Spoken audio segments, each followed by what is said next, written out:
Hey, what's going on? Ryan here with Intersection Records, and unfortunately we've lost another music legend.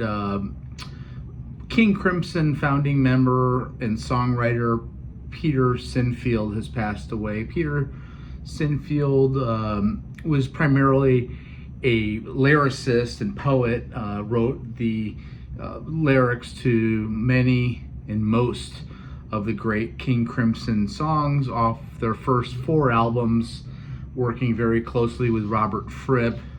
And a lyricist, he was born in 1943 in London. Early bands in 1967, he formed a band with Ian MacDonald, who convinced Peter Sinfield to switch from guitar playing to being a lyricist, at which point MacDonald and Fripp and the rest of the boys, Greg Lake, formed King Crimson in 1968. First album came out in 69, and really the rest is history. I'm going to read some quotes. It is Robert Fripp who has confirmed the death of Sinfield. No cause of death has been reported, but he has had declining health. Sinfield was really a do-everything figure for the band King Crimson in the early years. He named the band. He found their initial rehearsal space. He served as the original roadie, sound engineer, operated the lights as well.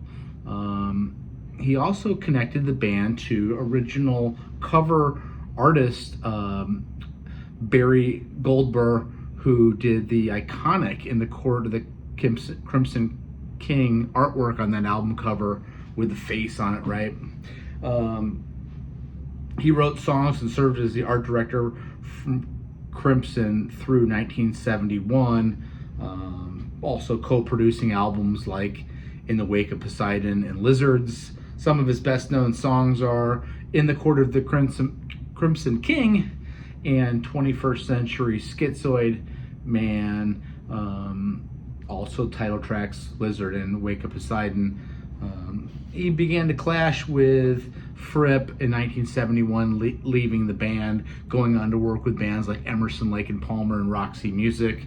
Here is what Sinfield said of Robert Fripp. He's an extraordinary chap, and I have a great admiration for him. I sort of love him in a way.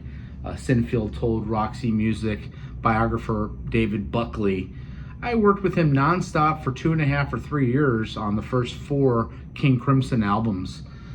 He takes a sort of unilateral stance on something, and I notice and I speak up, and the others don't.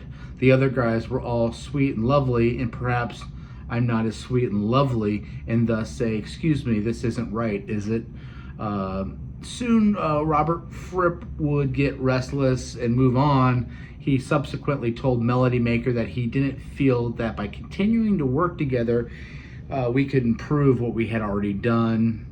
He went on again to work on Roxy Music's self-debut 1972 album and their UK top 5 hit, Virginia Plain, before releasing some solo material on his own.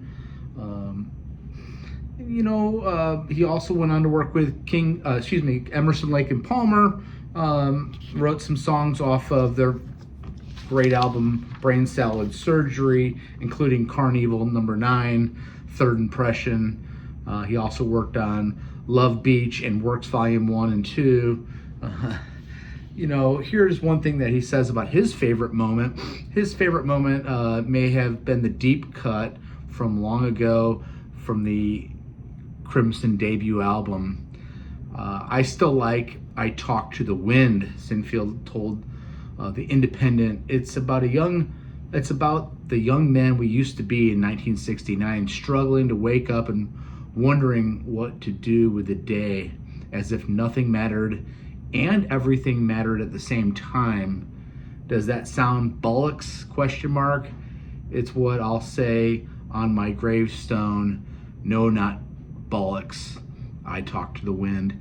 And again, we're losing our heroes, unfortunately. Peter Sinfield will be missed, and his contribution to the history of progressive rock and certainly King Crimson will never be forgotten. Rest in peace, Peter Sinfield. Peace out.